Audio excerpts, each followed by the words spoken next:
very good morning to all News9 viewers. I'm Neha Bhan. You're watching today's Page 1. In this show, we take a look at what's really making the headlines. Now, to start with, the unrest in Manipur is continuing.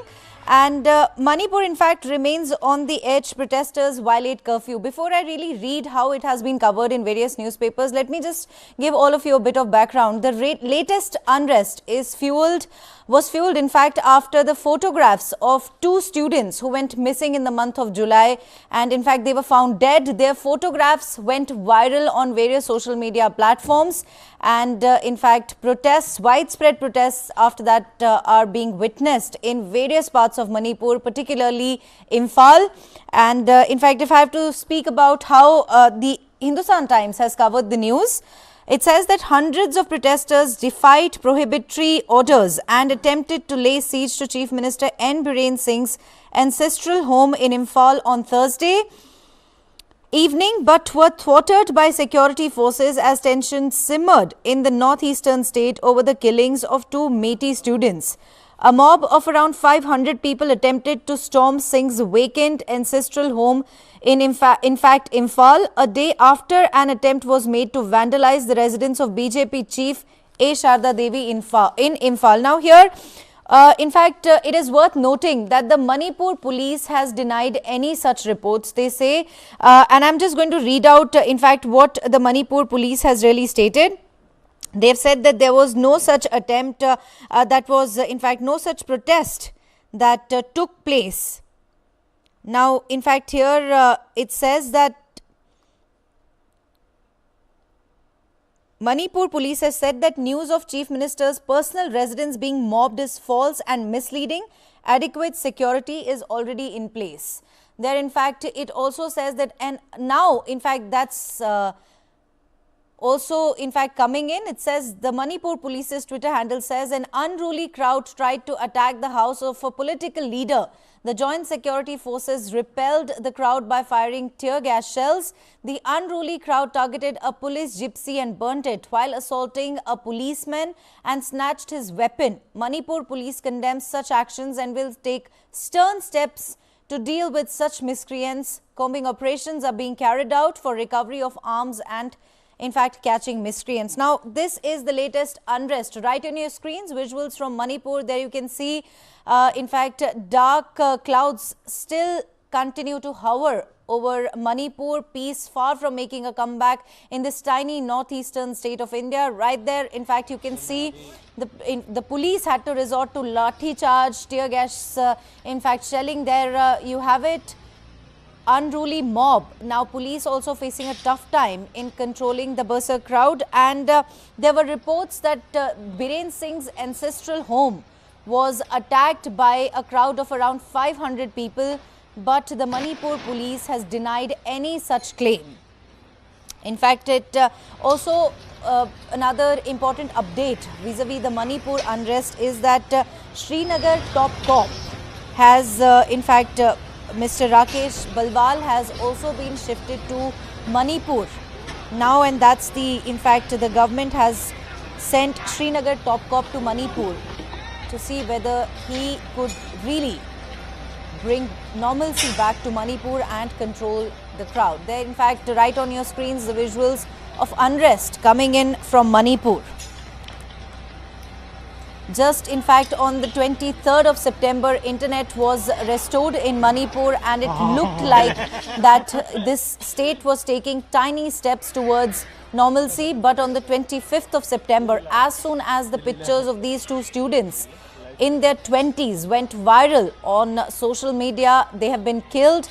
And there are allegations that they've been killed by the cookies, since both of these students belong to the Meitei community. That's in fact the cause of latest unrest in Manipur. These are the visuals from Imphal. In fact, there you can see the police and the protesters are now clashing. In fact, have clashed, and there large deployment of police to control the crowd. It is being said that those, in fact, two students were coming back from tuition but they inadvertently stepped into the cookie territory, and that is when these are, again, let me stress on it that these are only according to reports, that those 2 students were from the Meitei community and were reportedly killed by the cookies. There, in fact, right on your screens, these students who should have been in their classrooms studying, looking forward to a bright future, now they're in fact staging a protest, not really thinking about their studies as of now, and not that the environment as such has been provided to them to think about their future. That's the tragedy that comes along this unrest, that the future of students right now remains a question.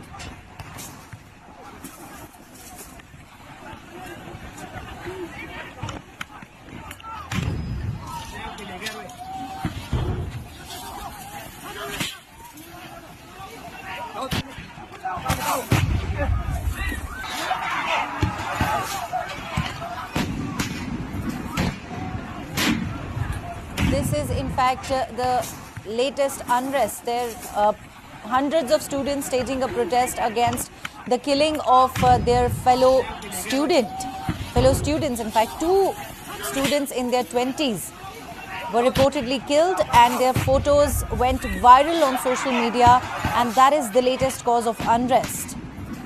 Do remember that Manipur has been jolted by such protests since the 3rd of May. Ever since an ethnic conflict broke out between the Kukis and the Meitei community. Now, there are reports that Chief Minister Biren Singh's ancestral residence was attacked by these protesters, but the Manipur police, in fact, has said that nothing of that sort took place, and in fact, cops are working round the clock to control the situation in Manipur.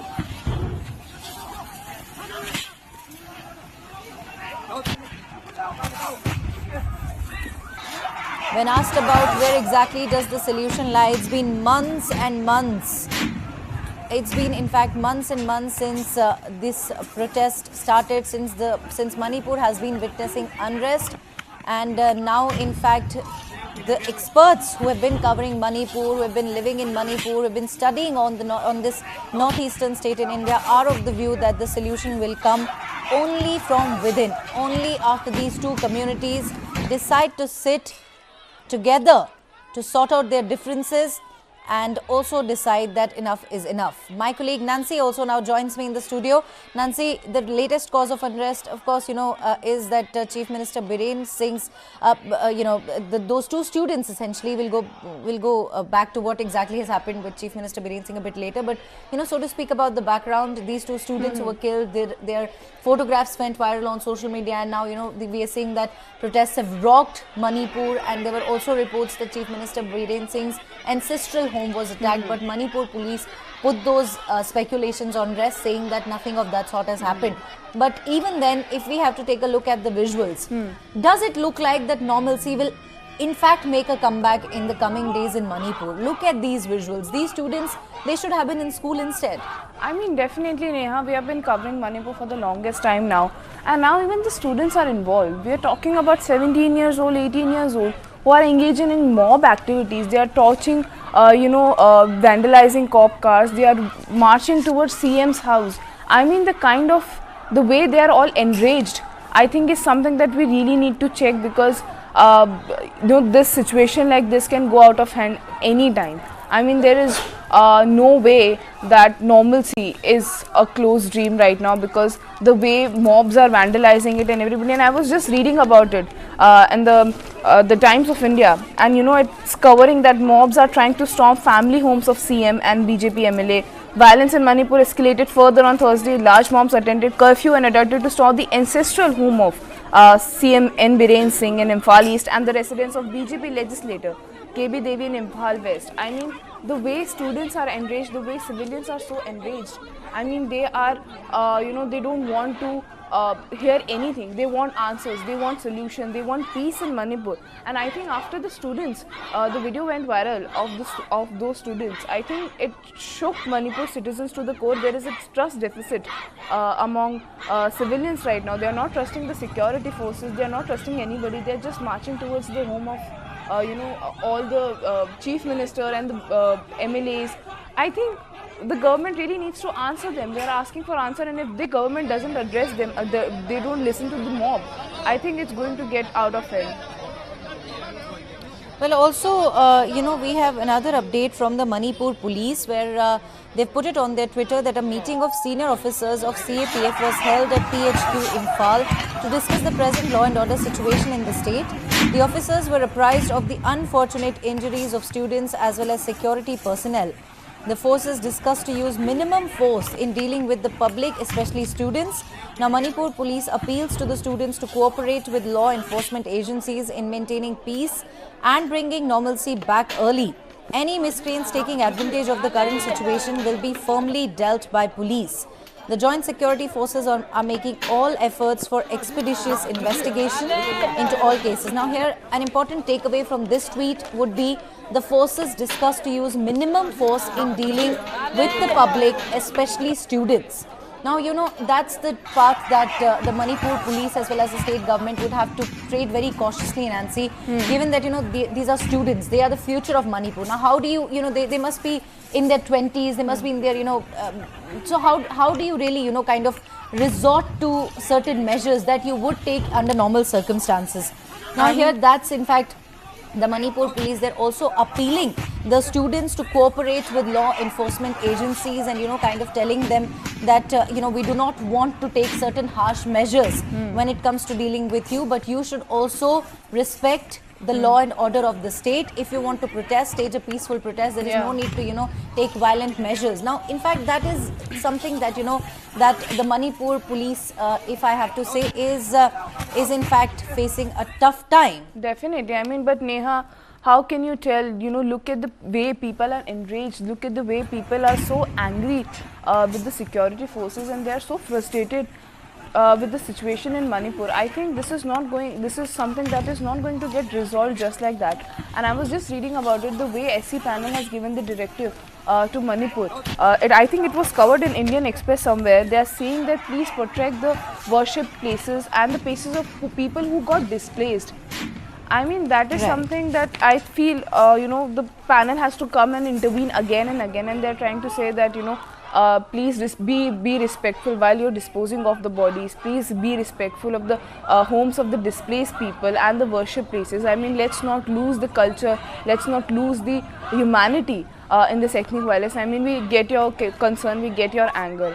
But I think that is something that, something really, it's heartbreaking to see students especially coming in and marching out like that. I think government really needs to address the issue right now.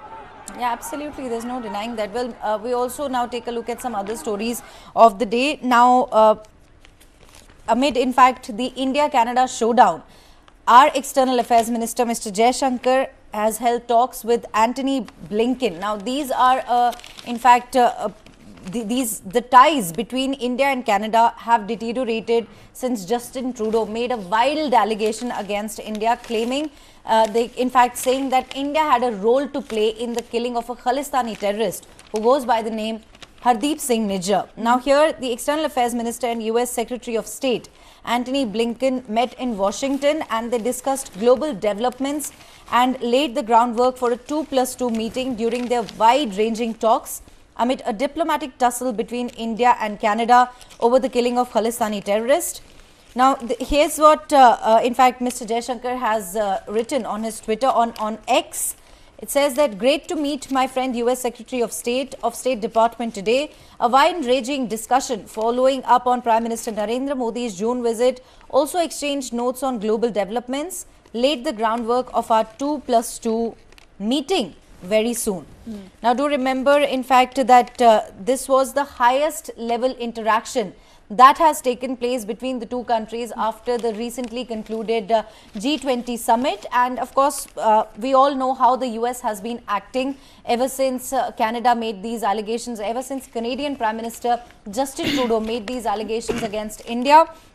And US has been stressing, US has been asking India to cooperate with Canada when it comes to probing the killing of Hardeep Singh Nijjar, who's a Khalistani terrorist, who's a designated terrorist. In fact, here another interesting update to it was when a New York Times report came. The NYT report stated that it was nobody else but the United States which gave the so-called intel to Canadian Prime Minister Justin Trudeau to Canada and alleged that India could be behind the killing of Nijjar. Now, India has time and again stressed that if you have a proof, come to us with the proof, we are more than ready to cooperate. But then Justin Trudeau's so-called credible allegations there fall flat. He has absolutely nothing to show to India. And there, in fact, do remember that the 5th edition of India-US 2+2 ministerial dialogue will be hosted by New Delhi very soon. And interestingly enough, here Mr. Jaishankar and Anthony Blinken, they seem to have had several important discussions. And before we get into the discussion part of it, we also have Mr. Blinken, who had in fact spoken to the media soon after his interaction with Mr. Jaishankar. Let's take a listen. It's a pleasure to welcome my friend and colleague, Foreign Minister Jaishankar, here to the State Department, back to Washington. We've had very good discussions over the last weeks, of course, at the G20 in New York, at the General Assembly, and I'm looking forward to pursuing them this afternoon. Well, thank you, Tony. Good to be back here, and we, of course, had the Prime Minister here this summer. We thank the US for all the support at the G20 summit, and I actually look forward to seeing you in Delhi for the 2+2. I look forward to that as well. Thanks, everyone. I'm welcoming my friend. Mr. Jaishankar, Nancy, friend. And they were deeply concerned about the French not cooperating with their other friend in the investigation. I just don't understand the hypocrisy. I mean, one way, I feel like that US is very smart enough. They know that they cannot afford to, break their ties or hamper their bilateral ties with India, because we have such a strong trade and defense and strategic partnership with them. So I think US doesn't want to risk it. They are like, okay, but again, Canada is, and of course, one of their newspaper has seen and came out and said that, US intel helped Canada into the probe. So I don't understand what US is trying to do. India and in the whole equation, I don't know, it was between Canada and India, but US had to jump in between like it always does. And now that it jumped between, I think it's finding itself in a very tough position right now, that which side I should favor right now. No, it actually wants to sail in two boats. Yeah, and we know what happens for those who when you try to sail in two boats. And definitely that is the case. If you even take a listen to what these leaders kind of have been the kind of statements that they've been making, be it saying that both Canada and India are very important to us, and then also saying that India should cooperate. The global police that nobody asked for. Yeah, the moral policing, the global policing that nobody is asking for. And it's just not Anthony Blinken. I was just reading about in the Express. It says Jaishankar meets US NSA, talks progress in bilateral relations. Like after the G20 meet, it is saying it was the highest level meeting between the two countries after the recently concluded G20. So I mean, we had a lot of things to discuss. We signed a lot of MOUs with the US, and there is going to be a follow up on that. And there has been following up after the state visit of PM Modi as well in June. The way the kind of trade agreements that they had, US is trying to follow that up. US is like, we are not going to make promises in the air with you anymore. We are going to do real work with you. We want to have a trade relation. We want to have a strong defense relation with you.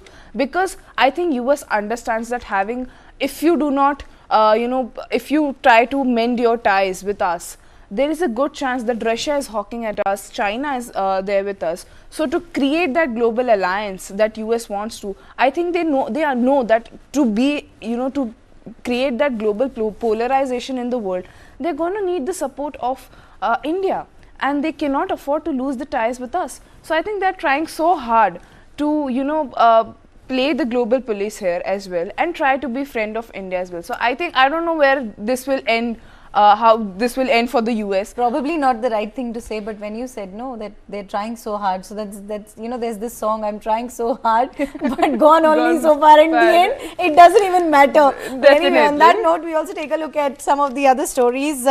We go to Karnataka, where protest is currently happening. In fact, the Kaveri protest is happening, and here is how it has been covered, that in response to the call for a Karnataka Bandh by pro-Kannada and farmers organizations, the Bengaluru administration has decided to call a day off to all educational institutions within the city. This holiday has been declared in protest against the release of Kaveri water to Tamil Nadu. Do remember, just 2 days ago, there was, in fact, just day before yesterday, the schools were shut down in Bengaluru again due to the Kaveri protest call, the Bandh call that was given by the farmers organization. But then there were various other organizations and activists, primarily led by, in fact, Vatal Nagaraj, the pro-Kannada outfit head. In fact, he is the one who has given a Bandh call today against the release of water to Tamil Nadu. As Karnataka Bandh has been declared by various organizations, a holiday has been declared for all schools and colleges. Just day before yesterday also, in fact, Karnataka saw a complete shutdown. Bengaluru particularly, the schools and colleges were shut down, and today again the schools and colleges have been shut down. Siddaramaiah has asked Prime Minister Modi to intervene to sort out the matter. He has also said that centre holds the power, and that is where perhaps the solution lies. Do remember that between both of these states, the Kaveri protest, in fact the Kaveri row, has been ongoing for years and years. And now protests have erupted in Karnataka due to the release of Kaveri water to Tamil Nadu, following the Supreme Court's decision not to intervene in the rulings of the Kaveri Water Management Authority and its auxiliary body, the Kaveri Water Regulation Committee. Do remember that the CWRC recently issued an order directing Karnataka to release 3,000 cusecs of Kaveri water, effective from the 28th of September to 15th October 2023. Now, this will mark a reduction from the previous, which was of 5,000 cusecs. But here again, cops trying to control the crowd, the berserk crowd, which has just gone on and staged a protest. There, in fact, you have these pro-Kannada activists, pro-Kannada outfit activists staging a protest. That's Kempegowda International Airport. Right outside the airport, they are staging a protest. Just yesterday, in fact, actor Siddharth, while he was holding a press conference, these protesters also barged in to his press conference, and he left the press conference midway.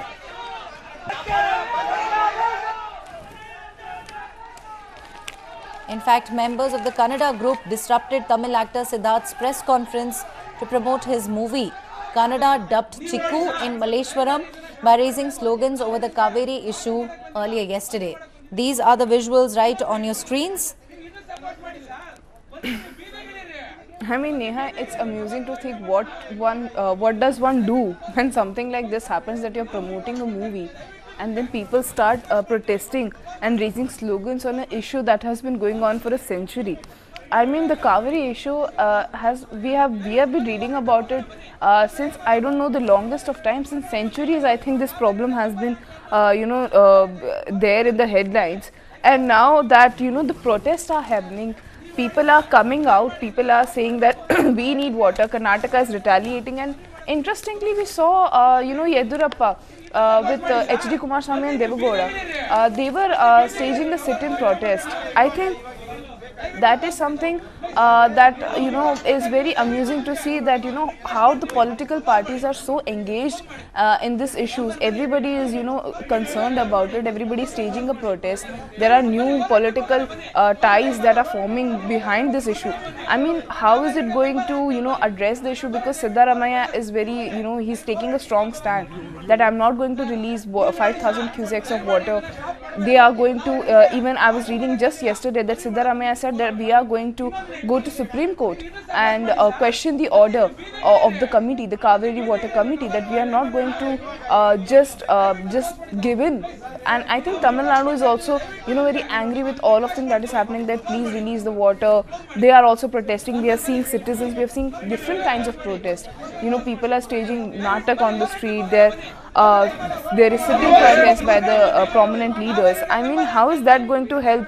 And now we can see that, movie promotions are being held.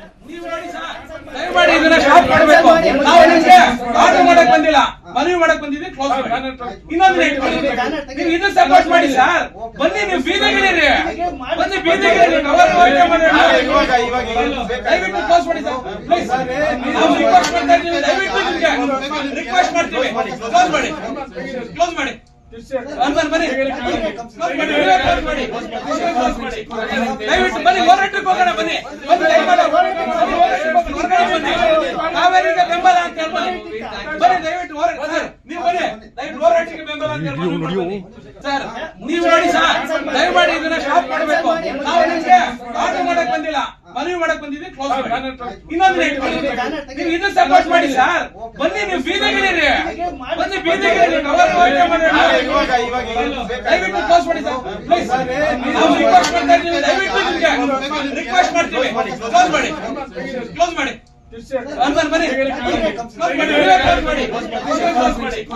ದಯವಿಟ್ಟು ಬನ್ನಿ ಹೋರಾಟಕ್ಕೆ ಹೋಗೋಣ ಬನ್ನಿ Decided to walk off. I mean, what does one do when something like this happens?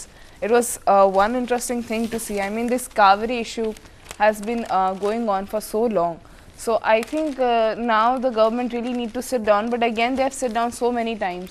What is the solution? The center, Siddaramaiah went ahead and asked the PM and asked the center to intervene in the matter because they are not able to get into that solution. There is the India bloc angle also in between. So how are they going to come up with a solution is something that, we'll have to wait, watch and see. Right. Well, moving on to some other stories, yesterday we heard a shocking story that came in from Madhya Pradesh where a 12-year-old was raped and she had to undertake 8 kilometers walk with the hope that someone would help her. She was bleeding, she was semi-naked, but nobody helped her. And now in that regard, an arrest has been made. There was a much uproar. There was in fact a huge uproar on social media in fact connection with this particular case. There were various protests that were staged in Madhya Pradesh. This shameful incident came to light from in fact Ujjain, and now in that regard the auto rickshaw driver is arrested. The cops have cracked Ujjain rape case. Auto driver grabbed minor when she was out alone. Now I'm just going to read how the Indian Express has covered it. The Ujjain police on Thursday arrested an auto rickshaw driver for the rape of a minor girl who was seen in CCTV footage going door to door seeking help from people 3 days ago. The accused has been identified as Bharat Soni, 24 years old. After his arrest, Soni was taken to the crime spot where he tried to flee, pelted stones at several police officers and fell into a pit while running away, said Superintendent of Police. Madhya Pradesh Chief Minister Shivraj Singh Chauhan said the state government will spare no effort in ensuring the strictest punishment for the accused. And he said, I'm quoting him, that I've been constantly monitoring the situation. These kinds of criminals are not fit to live in society. He's injured the spirit of Madhya Pradesh. She's a daughter of Madhya Pradesh and we will take care of her in every way possible. Now, according to the police, that Soni is the sole accused in the case and he's also named in 2 previous criminal cases.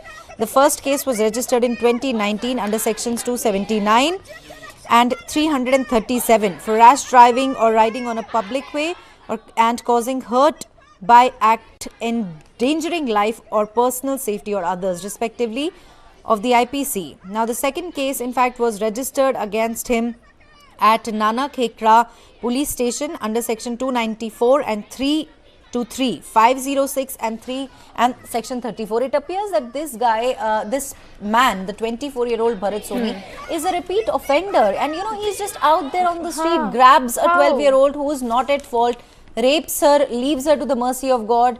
I'm not even going to the humanitarian angle of it because it is so shameful to even discuss that. to even think about how that girl, imagine how many doors she would have knocked, Nancy, that 8-kilometer absolute walk and of that horror must have shattered her. She ultimately, after 8 hours, she's bleeding. She's 12 years old. Her eyes are swollen. She's barely able to talk, and she reaches near an ashram where a priest helps her. I mean, I just don't want to even comprehend what she might have been going through. And I was just reading about it in the Hindustan Times. They are saying that, one of the police, who was in the case, he said that in her statement, the girl said that she ran away from home. Police said she fell unconscious after she was raped. When she gained consciousness, she tried to seek help but in vain. An investigating officer said, also said that the girl was unable to share anything except a few words like she came for a better family and her mother had left them. We are trying to see if she was abducted or she arrived in Ujjain. I mean, if we, whenever we cover a story like this, Neha, it shatters me to my core that she's just 12-year-old. She must have knocked on thousands of homes and being shooed away. I mean, you are unable to process what has happened with you because you're just 12-year-old. You're trying to process that you are processing a very traumatic experience of your life right now, and you see people and you know that, and you can see that they know that you need help, but they just decided not to help you. And then you get to know that people that this and what's Sony the most driver, tragic part of it, that we as Indians speak very highly of women on social media or on various platforms. We talk of Nari Shakti, we talk of women empowerment, we talk of Beti Bachao, Beti Padhao, but when it comes to helping the very same Beti, we decide to just shun her. We decide to shoo her away. We do not even have a bit of empathy left in us. That forget about helping her. Please give her a cloth, a piece of cloth. She is semi-naked. Today it is her, tomorrow it could be anyone else. If you do this, tomorrow the same thing would be done to you as well in one way or the other. I mean, definitely, I think as a society, we are failing when this was a clear failure to the society. I mean, this showed us the mirror that we are not capable of anything. We are not going anywhere. We are not developed enough in any way right now. Because you are just showing away a 12-year-old girl who was bleeding from her private parts. You clearly knew that she needed help. And another important aspect to it is that, as I said, that Bharat Soni is a repeat offender. Repeated offender. Why is it that an eye was not, the police had not, kept an eye on him?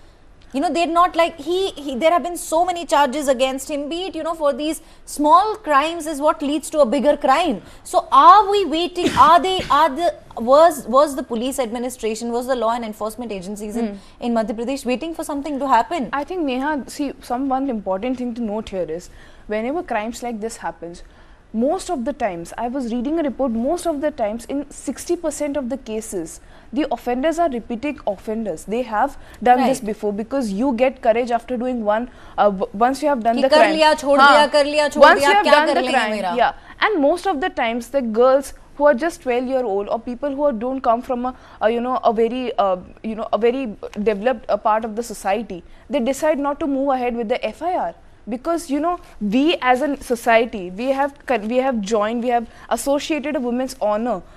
If she's being raped, if she she's a survivor, she's a rape survivor, but we tend to paint a picture of her that her honor has been lost, her uski izzat lut gayi hai, if I try to do quote unquote in exact words of the society. I mean, that is why I think we live in a very hypocritical society. Definitely. Nancy, there's absolutely no denying that. We also have certain reactions coming in connection with this tragic incident that has come to light from the heart of Madhya Pradesh, from Ujjain. Let's listen in.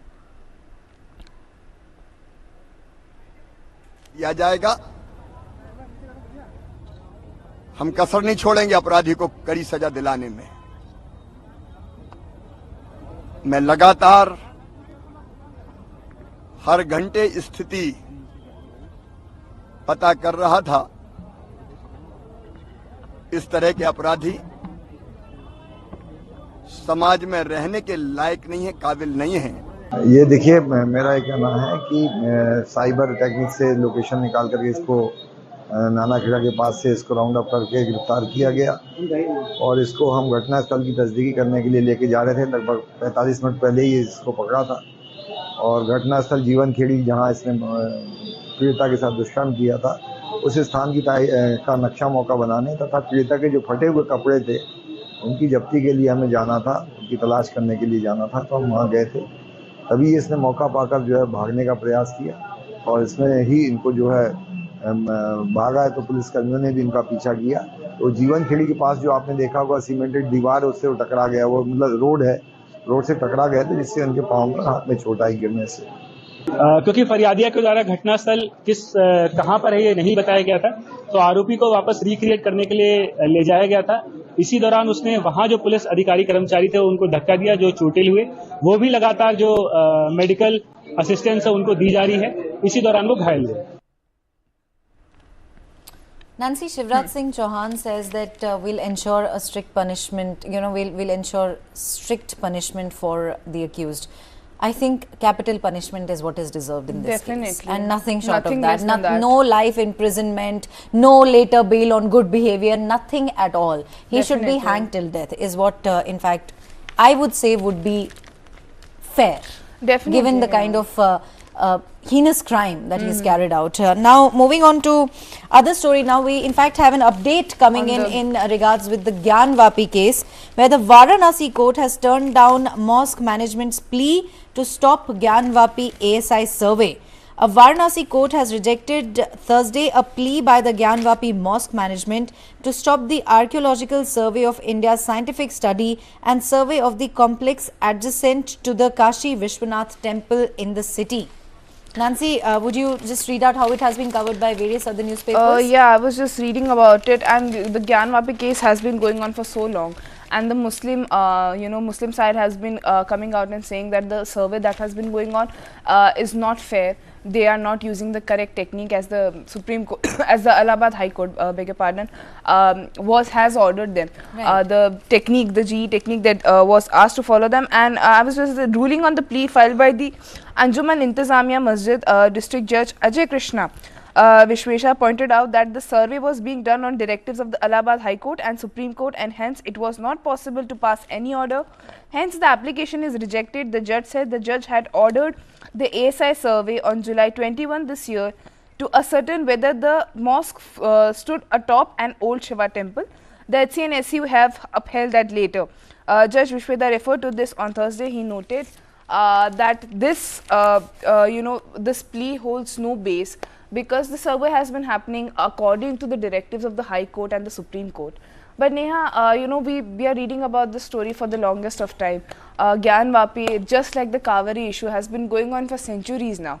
And, this whole file between whether there was a mosque, whether the mosque was built over a temple, then the mosque was destroyed, then the temple is now being built over that mosque. I mean, this will go on forever. This land dispute, whether who land it was. Recently, just whether few it weeks, was a temple, just few whether weeks the temple before, was demolished to make a mosque, whether a mosque was demolished to make a temple. I think these are the kind of, I think, beg your pardon, I think this will go on for years and years. But I think, for me personally, the best visual of this whole Gyanvapi case is that green board where it says that here is the Kashi Vishwanath temple and here is the mosque. I mean, that is what India is about, coexisting together in a secular society. But I get it, the pleas that are being heard in the Gyanvapi case, that even the Muslim side has there, we want to protect our, this was our land, this was our heritage, and the Hindus are saying, no, you came on in to destroy. The claims and counterclaims are going to continue, but also now taking a look at some of the other stories, it appears that the India alliance may be in a bit of a trouble. Well, it's still early to say that, but we all know the kind of, in fact, allegations and arguments that the Congress and the Aam Aadmi Party has been engaged in since the beginning.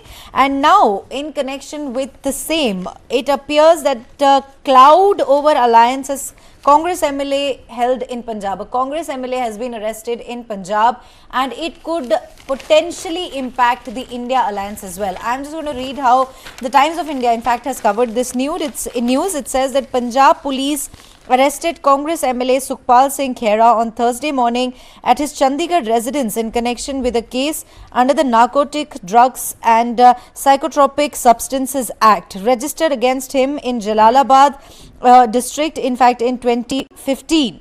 Now, Khera's arrest has the potential to strain relations between Congress and Aam Aadmi Party, both constituents of the opposition India bloc. The MLA claimed his arrest was political vendetta, but Aam Aadmi Party said it was based on evidence. The Aam Aadmi Party and the Congress Party engaged in yet another showdown. It appears that in fact, these two parties, which have continued to remain,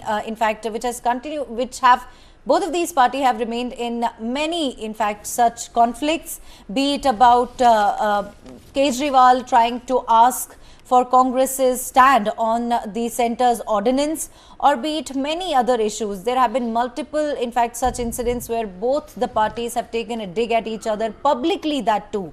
And it appears that the latest development that is coming from Punjab, where Congress MLA has been arrested. Do remember that in Punjab, Aam Aadmi Party has formed the government and it rules Punjab as of now. And that is the Congress MLA who has been arrested. This has the potential to, this has the potential to further strain the ties, the India alliance, and also the kind of alliance that the Congress and the Aam Aadmi Party have decided to form to defeat the BJP in 2024. It's called the India Alliance. There are many other constituents as well, but primarily the issues were between the Congress and the Aam Aadmi Party. Nancy, how do you see this particular development? Well, just before the 2024 elections, this rift between the AAP and Congress, and both are very strong, I would say, parties. AAP and Congress, they form a good amount of the India bloc, and I think the India bloc cannot afford a rift between AAP and Congress at this point. I was just reading about it, and I just love how Mallikarjun came out and he said that a person who does injustice does not last, और कोई अन्याय हमारे ऊपर करेगा तो अन्याय सहन करने वाले लोग भी हम नहीं हैं. And if someone is unjust to us, we are not the kind of who will be it quietly. So I think this rift has just started. I mean, it's going to get deepened, but the India bloc cannot afford to cannot afford another rift right now. The DMK leader's statement has just been healed. The wound that DMK leader made with his statement, the Sanatan Dharma remark has just, people are still moving on from it. So I think the India bloc should be very careful. Coming out and openly criticizing your alliance partner is not something that is ideal just before the 2024 elections, Neha. There are multiple other factors that are going to be at play. It's not, if I have to just sum it up, it's not as easy as it looks. Definitely. Easy peasy. All right, well, moving on. Afghan embassy to close. That's in fact what the envoy has said amid charges of creating rift between Taliban and India. It's News 18, and it says that Afghanistan envoy to India, Farid, said the nation's embassy in India will be closed down, citing lack of cooperation from Taliban-led Afghan government and the Indian government. That is, in fact, he apparently has also written a letter to the Taliban-led Afghan government that he failed to deliver on every front because he was deprived of support and diplomatic consideration. He claimed that when he made several requests to the Indian government asking for visa considerations for traders in other areas, the government did not help. Now, that's the big question. Will the Afghan embassy shut down in Delhi? In fact, he also has blamed the Afghanistan government led by Taliban for India's response to his requests and said that lack of inclusivity in the Taliban-led government and lack of credibility of those in power in Afghanistan played a role. That is, in fact, an update coming in connection with the Afghan embassy, and there are rumors that the Afghan embassy in New Delhi may be, in fact, shut down. Well, moving on now, the big show at 10 p.m. today, Duologue TV9 MD and CEO Barun Das will be in candid conversation with renowned cardiac surgeon Dr. Devi Shetty. Take a look. When a patient's mother touches my feet, begging to save her child's life, I don't feel empowered. I feel humiliated. To normal people, the doctor is somewhere in between us and the God. I'm just an instrument in the hands of God. What you have initiated in making healthcare affordable to Indians. India will become the first country in the world to dissociate healthcare from affluence. To do the right thing, there's only one reason needed, which is intent. We are pieces to solve all the problems. Someone has to put it together. This is the story of India. Duologue with Barun Das featuring Dr. Devi Shetty. World premiere on Connected TV. Tonight at 10. Only on News9 Live. India's first and only digital exclusive English news stream for Connected TV. Powered by Tata 1MG Labs. Supported by Alliance Broadband. Welcome back. Well, with that, it's a wrap on this edition of the Morning Bulletin. Thank you very much for tuning in. Do stay tuned for the latest updates on News9 YouTube. Have a wonderful day ahead.